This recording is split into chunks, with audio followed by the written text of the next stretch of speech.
Assalamualaikum warahmatullahi wabarakatuh. Salam sejahtera untuk kita semua. Perkenalkan, nama saya Bina Rizka Rahmah, STMKM, dosen program studi Diploma 3 Kebidanan di Stikes Medika Nurul Islam, Sigli, Aceh. Salah satu mata kuliah yang saya ampu adalah asuhan kebidanan nifas dan menyusui. Mata kuliah ini merupakan mata kuliah inti kebidanan yang saya ajarkan kepada mahasiswa Diploma 3 Kebidanan semester 3 dengan bobot SKS 3 SKS. Selama ini pengajaran, penelitian dan pengabdian kepada masyarakat yang saya laksanakan sudah sejalan dengan roadmap yang saya bidangi, yaitu kesehatan ibu dan anak pada masa nifas dan menyusui, seperti mencegah gizi buruk, mencegah stunting dan tercapainya program ASI eksklusif, serta mencegah perdarahan postpartum dengan cara melancarkan produksi keluarnya ASI pada ibu menyusui. Mata kuliah ini memberikan kemampuan untuk melaksanakan asuhan kebidanan pada masa nifas dan menyusui dengan pendekatan manajemen kebidanan yang didasari konsep-konsep dasar, sikap bertanggung jawab dalam melakukan asuhan kebidanan pada ibu nifas, dan dapat melakukan keterampilan dalam memberikan servis deteksi dan penanganan awal kegawat daruratan pada masa nifas. Adapun capaian pembelajaran pada mata kuliah ini yaitu di mana diharapkan kepada mahasiswa mampu menjelaskan konsep dasar masa nifas dan menyusui, mampu menjelaskan perubahan psikologi dan fisiologi pada nifas dan menyusui, mampu menjelaskan faktor-faktor yang mempengaruhi masa nifas dan menyusui, mampu menjelaskan kebutuhan dasar masa nifas dini, mampu menjelaskan penyakit dan komplikasi masa nifas dan menyusui, mampu memberikan asuhan pada masa nifas dan menyusui. Kemudian diharapkan juga mahasiswa mampu menjelaskan proses laktasi dan menyusui. Juga mahasiswa mampu melakukan komunikasi dalam masa nifas, dan juga diharapkan mahasiswa mampu menerapkan evidence based dalam masa nifas, dan juga mengetahui etika kewenangan bidan dalam memberikan asuhan nifas, dan juga diharapkan mahasiswa mampu untuk berpikir kritis dalam memberikan asuhan masa nifas, dan juga diharapkan kepada mahasiswi dapat menyusun dokumentasi asuhan kebidanan, dan juga mahasiswa mampu memberikan clinical judgment dalam asuhan nifas dan menyusui, serta mampu problem solving dalam asuhan nifas dan menyusui. Adapun metode pembelajaran pada mata kuliah ini yaitu yang pertama problem based learning atau pembelajaran berbasis masalah, di mana mahasiswa dihadapkan dalam skenario masalah pada masa nifas dan menyusui. Kemudian mereka bekerja sama dalam kelompok untuk mengidentifikasikan masalah serta mencari informasi yang relevan dan mengembangkan solusi. Jadi PBL ini melatih mahasiswa untuk berpikir kritis, memecahkan masalah, dan belajar secara mandiri. Selanjutnya, metode pembelajaran lainnya yang digunakan pada MK ini yaitu pembelajaran berbasis kasus atau sering disebut dengan studi kasus. Jadi studi kasus ini dimulai dengan mengidentifikasi kasus yang terjadi pada masa nifas dan menyusui. Kemudian mahasiswa mempelajari konsep-konsep kesehatan melalui kasus yang mendalam. Jadi pembelajaran dengan studi kasus ini dapat membantu mahasiswa memahami aplikasi praktis dan teori yang dipelajari selanjutnya. Kemudian metode pembelajaran yang digunakan pada MK ini juga yaitu pembelajaran berbasis bukti atau disebut dengan evidence based learning, di mana pendidik akan mengintegrasikan bukti lainnya proses pembelajaran. Jadi pembelajaran berbasis evidence based ini membantu mahasiswa memberi penilaian berdasarkan bukti ilmiah. Publikasi saya yang berjudul pijat oksitosin dapat melancarkan ASI telah saya integrasikan ke dalam RPS dan bahan ajar pada mata kuliah askep masa nifas dan menyusui ini. Dan yang terakhir, metode yang saya gunakan itu yaitu metode simulasi, di mana pendidik akan mendemonstrasikan asuhan di laboratorium, kemudian mahasiswa diharapkan untuk mampu mempraktikkan asuhan tersebut secara mandiri. Melalui simulasi ini, mahasiswa dapat berlatih keterampilan klinik asuhan kebidanan pada nifas menyusui.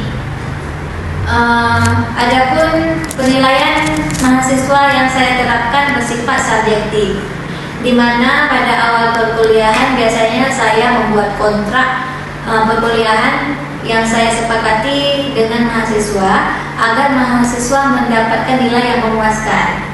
Untuk penilaian yang saya ambil dari mahasiswa sendiri di sini ada beberapa item. Yang pertama itu kehadiran mahasiswa, yaitu sebesar 10%.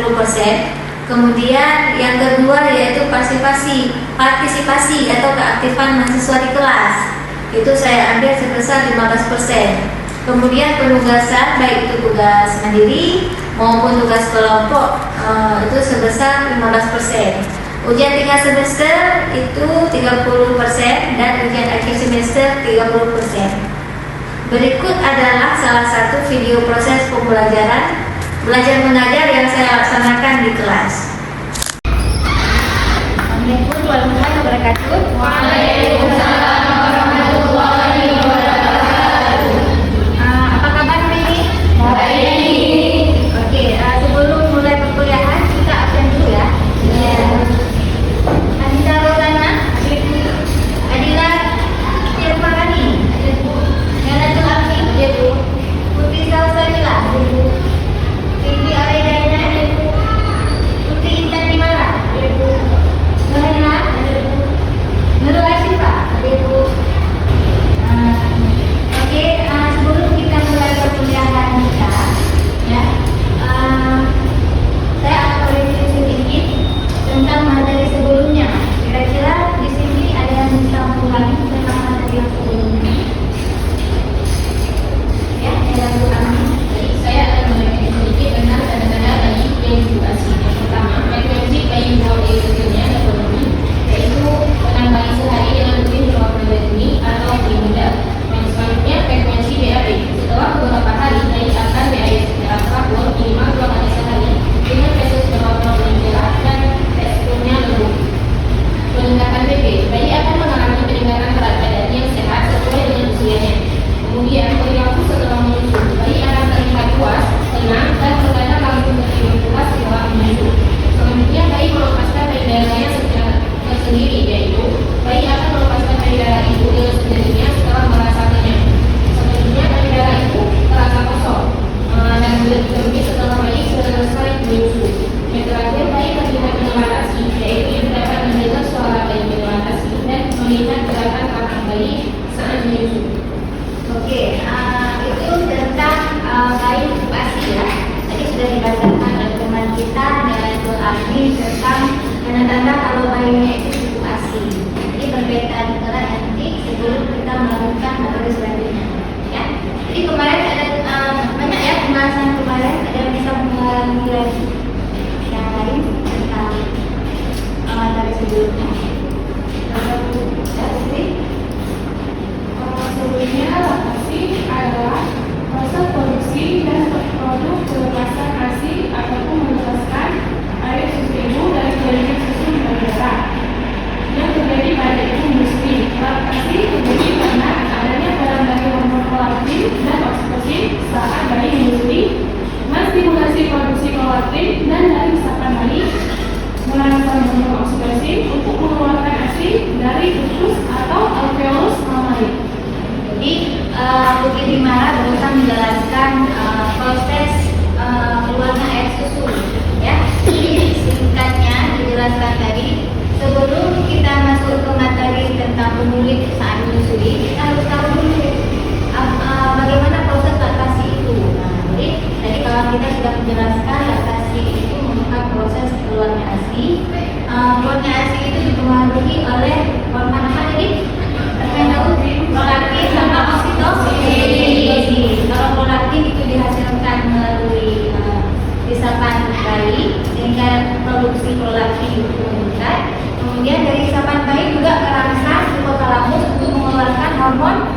oksitosin ya, sehingga hasilnya keluar. Jadi prolaktin itu yang menghasilkan susu ya. Susu itu prolaktin dia hanya menghasilkan tapi belum mengeluarkan ya. Dengan ada hormonnya oksitosin tadi baru bisa dikeluarkan. Paham ya? Kemarin banyak ya yang kita bahas selain laktasi. Ada lagi yang masih ingat tentang materi sebelumnya tentang masa kipas laktasi ya? Ada lagi?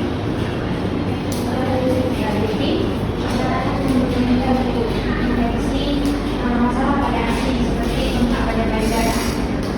Itu nanti akan kita bahas di penulis dan komplikasi yang kita bahas sekarang ya. Oke, hari ini kita akan membahas tentang deteksi dini komplikasi pada masa nifas dan menyusui serta penanganannya.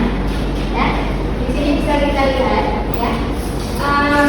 Deteksi dini komplikasi pada masa nifas itu antara lain ada perdarahan bervaginal, infeksi masa nifas, sakit kepala dari epigastrik, penyihanan kabut, pembengkakan di wajah dan ekstremitas, ya, demam, muntah, rasa sakit saat kening, darah merah, panas atau terasa sakit, kemudian kehilangan nafsu makan dalam waktu yang lama, dan rasa sakit merah lunak pada pembengkakan kaki, ya. Jadi dari ke-8 item ini ada yang bisa dijelaskan nggak? Seperti yang sudah kita janjikan di kontrak perkuliahan kita ya. Jadi keaktifan mahasiswa itu menjadi salah satu penilaian saya ya. Jadi saya akan brainstorming kan apa yang kalian paham tentang ini sebelum saya lanjutkan gitu ya. Kira-kira dari 8 item ini ada yang paham nggak? Mungkin dari perdarahan bervaginal ya.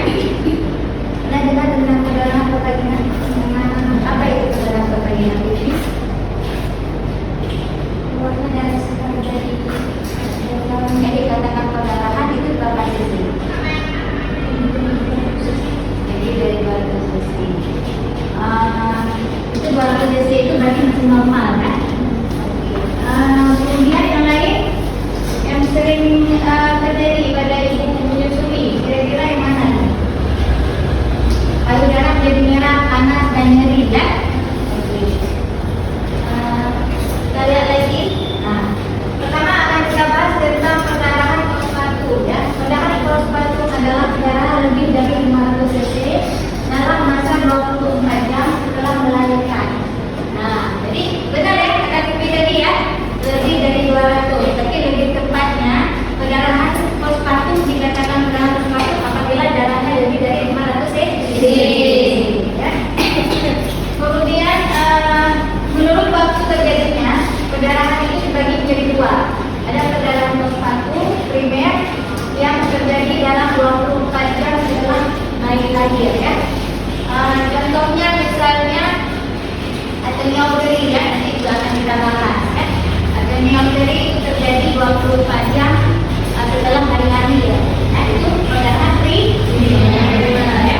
Kemudian ada perdarahan postpartum sekunder, itu terjadi setelah 24 jam setelah anak lahir. Nah, dari 24 jam itu sampai dengan biasanya dia 2 minggu. Makanya kalau kunjungan masa nifas itu berapa kali ya? Nah, coba ada bisa jawab 4 kali itu kapan-kapan saja. Mesti sudah bisa ya. 4 yang lain itu ada yang sama, ibu, kemudian laki dan 40 hari. Itu 3 harus menilai Pak. Yang pertama 6 jam, minggu, 8 hari, 4 bulan. Ya. Ada 4 kali melakukan kunjungan kita tidak ya. Jadi di mana bisa kita lakukan aktivitas tersebut? Harus juga kunjungan ke rumah. Jadi juga kunjungan itu bukan hanya di tempat prakteknya saja, tetapi juga harus menjemput bola atau melakukan kunjungan ke rumah. Paham sampai di sini?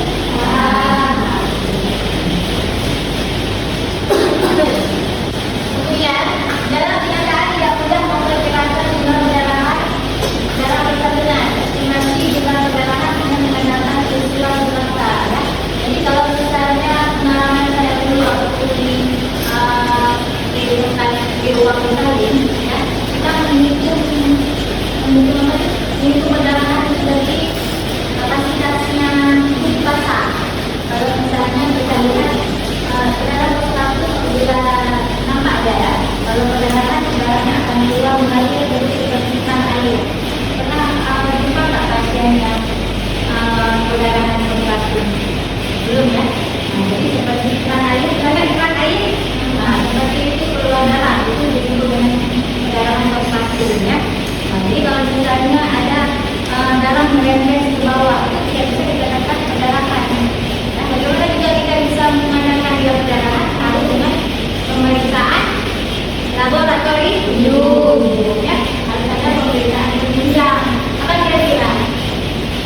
pemeriksaan AB, ya. Kalau AB-nya rendah, berarti dikabulkan dia bergejala. Ya. Misalkan kalau pasiennya baru masuk kan kita ada anamnesa. Anamnesa pada saat dia hamil riwayat anemia misalnya, ya. Riwayat kurang HD, ya. Nah, kalau kurang HD dengan kondisi anemia, biasanya ibu akan mengalami pendarahan pada saat kali, ya. Itu memang ada predisposisinya karena riwayat anemia. Paham ya? Ini bisa dilihat ya, gejala dan tanda yang selalu ada. Ya, ini bisa dilihat perbedaan dari gejala yang ada selalu dan yang kadang-kadang ada berdasarkan diagnosa di sini. Ya, kalau anemia itu biasanya itu akan gimana? Ya, tundus akan lembek, ya. Kalau misalnya robekan dalam lahir, darahnya segar, ya, karena baru keluar, ya, darahnya kan dari luka dalam lahir. Ini bisa dibaca sendiri nanti, ya, berdasarkan tabel ini bisa dilihat perdarahan yang diakibatkan oleh anemia robekan jalan retensio plasenta dari gejala tanda yang kadang-kadang ada, kadang-kadang yang selalu ada, ya. Kadang-kadang selalu ada dan kadang-kadang ada. Ya. Nah, ini juga, ya, bisa dilihat gejala dan tanda dari sisa plasenta, infeksi uteri, ruptur uteri, ya. Nah, ini bisa dilihat, ya, untuk kasus anemia uteri. Nah, di sini nampak secara jelas, ya, kalau misalnya anemia uteri itu uterusnya atau ininya kudusnya itu lembek, ya, tidak berevolusi, tidak kembali dalam bentuk semula, ya. Sehingga darahnya terus mengalir dari rongga-rongga pembuluh di sini, ya. Jadi di sini bedakan ini yang normalnya, ya, di mana uterus akan evolusi dan mengukir dengan sendirinya karena adanya kontraksi. Bagaimana cara menilai kontraksi? Dengan melihat komposisi, ya. Kalau keras berarti kontraksinya bagus, kalau lembek kontraksinya tidak bagus, tidak bagus. Berarti kasusnya apa? Anemia uteri. Kamu kok ya? Faktor predisposisi, hal-hal yang menyebabkan uterus berentang lebih dari kondisi normal, persalinannya lama, ya. Kenapa persalinan lama itu dapat menyebabkan kondisi uterus merenggang? Ada yang bisa membicarakan beberapa? Persalinan lama nih, ya, sehingga uterusnya merenggang. Berarti kenapa? Logikanya gimana? Persalinan lama yang seharusnya bibi gravida itu biasanya satu pembukaan 2 jam, ya. Ya, kalau misalnya dalam kasus kalau bukan memanjang atau lama persalinan yang lama, bisa jadi dia ininya apa? Persalinannya lama, pembukaannya kalau satu bisa jadi dia 5 jam, ya. Itu dikategorikan persalinan lama, ya. Kira-kira kenapa persalinan lama? Ada yang menjawab?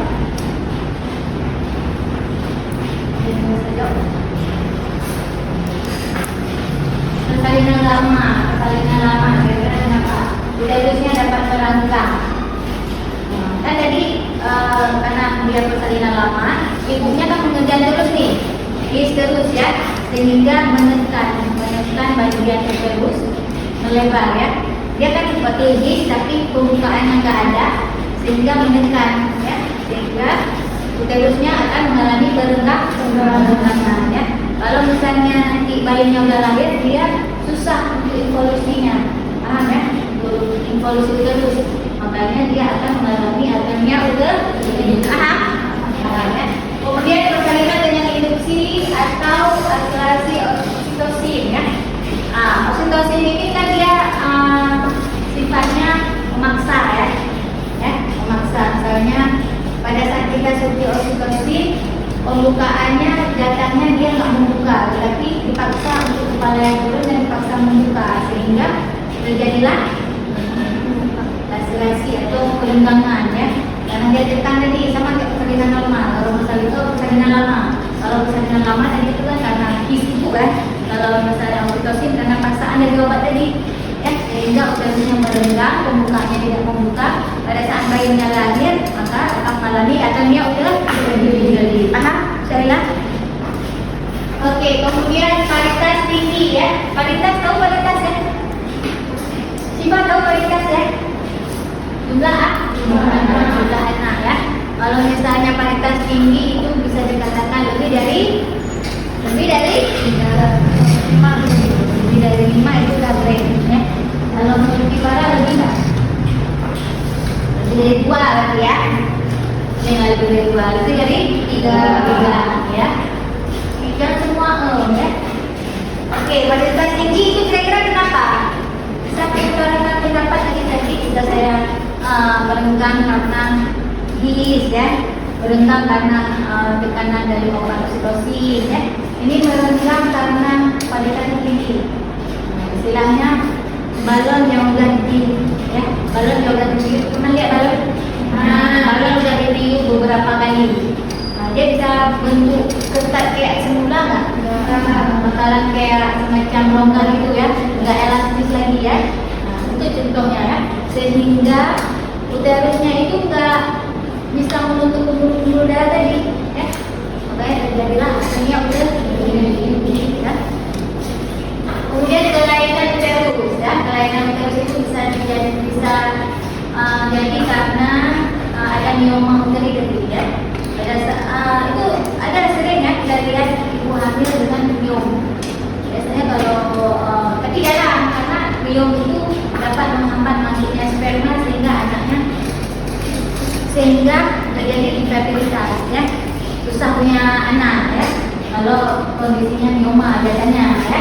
Tapi dalam kasus ini misalkan dia hamil dan dia juga mengalami mioma, sehingga ada kapasitas yang lebih, paham ya?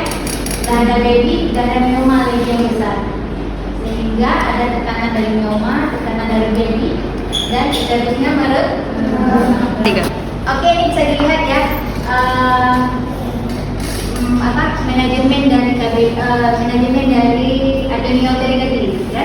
Yang pertama itu pada saat kita telah melakukan masa uterus 15 detik, kita lihat itu, kita evaluasi kontraksinya lembek apa keras ya. Kalau misalnya ada kontraksi berarti uterusnya dalam keadaan keras ya, berarti dia tidak mengalami anemia uteri atau ada kontraksi ya. Ini bisa dilihat bila berarti yang harus kita lakukan itu mengevaluasi setiap 30 menit sekali ya. 30 menit kita datang ke pasiennya, kita raba pembusnya apakah keras atau lembek ya. Kemudian kalau misalnya pada saat kita raba lembek, apa yang harus kita lakukan? Yang pertama kita lakukan bersihkan bekuan darah ya. Kita lakukan manual manual seperti memasukkan tangan secara otomatis, kemudian kita lakukan eksplorasi, bagus ya, eksplorasi ya, untuk mengambil sisa bekuan darah itu, karena sisa bekuan darah itu juga menghambat terjadinya kontraksi ya, sehingga kontraksinya nggak ada, uterusnya lembek dan terjadi perdarahan ya. Kemudian setelah kita lakukan kita buang kita ambil bekuan darahnya, kita lakukan tindakan KBI ya. Bagaimana kita lakukan KBI itu nanti kita akan melakukan simulasi ya di laboratorium mungkin minggu depan ya. Jadi ini sebagai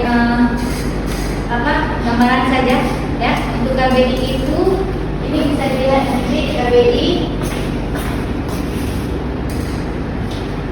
Ini KBI ya. Ini bisa dilihat KBI di mana tangan si bidan itu di dalam. Makanya bilang KBI internal ya. Memasukkan tangan secara objektif, mengumpalkan ya. Tangan satunya itu di atas pundut, kemudian menekan ya. Bagaimana kita bisa tanda dia berkontraksi? Jauh ya, denyut-denyut ya. Denyut-denyut berarti dia sudah ada kontraksi ya. Kalau masih belum, maka kita lakukan KBE. Bagaimana lakukan KBE? Kita minta bantu keluarga ya untuk menekan terus ya. Dia juga menekan dari luar ya. Ini gambarnya. Ya dari luar ya. Kan ini tangan kita masih jalan ya. Kemudian aorta satu lagi. Aorta ini menekan di bagian sifisis. Ya. Ini kenapa ditekan di bagian sifisis? Di bagian ini dia ada pembuluh darah yang bisa kita tekan sehingga pembuluh darah itu tertutup. Ya. Sehingga darahnya tidak keluar lagi. Makanya dia berkontraksi. Paham ya? Oke, di sini paham ya? Oke, sebelumnya ada yang mau ditanyakan? Ada yang mau ditanyakan? Kita sudah jelas untuk penjelasannya. Sudah jelas? Kalau misalnya ada kasus ya, ada kasus seorang bidan, ya, seorang bidan datang ke rumah sakit atau datang ke puskesmas atau perdarahannya sudah dua minggu. Pertanyaannya, kalau misalnya perdarahan itu disebut dengan perdarahan apa? Primer atau sekunder? Itu ada pertanyaan itu di form. Ya, form kemarin itu saya pernah mendapatkan tentang perdarahan primer dan sekunder. Tapi ada yang bisa jelaskan lagi apa itu perdarahan sekunder dan primer? Coba ini maksimal Pak. Kalau maksimal ada kami hari ini ya. Sipa ada Pak Sipa. Nanti sudah dipaparkan ya. Bagaimana yang dikatakan perdarahan primer dan perdarahan sekunder. Atau siapa yang bisa jawab? Sufi? Perdarahan primer terjadi 24 jam setelah berlahir. Kalau perdarahan sekunder terjadi 24 jam setelah berlahir. Itu bisa dikatakan 2 minggu ya, setelah 24 jam sampai dengan 2 minggu setelah kelahiran ya. Berarti kalau arteri itu kemana? Perdarahan primer ya, karena sebelum 24 jam. Jadi segera ya, segera setelah melahirkan kita cek uterusnya berkontraksi apa enggak. Kalau lembek berarti itu arteri arteri. Ya, kalau lembek akan mengalami perdarahan. Sudah paham semua? Ada yang mau ditanyakan lagi? Oke, nanti saya akan memberikan kasus ya untuk kita bacakan bersama-sama. Nanti akan saya kirimkan di konting ya. Nanti tugasnya dikumpulkan minggu depan. Baik.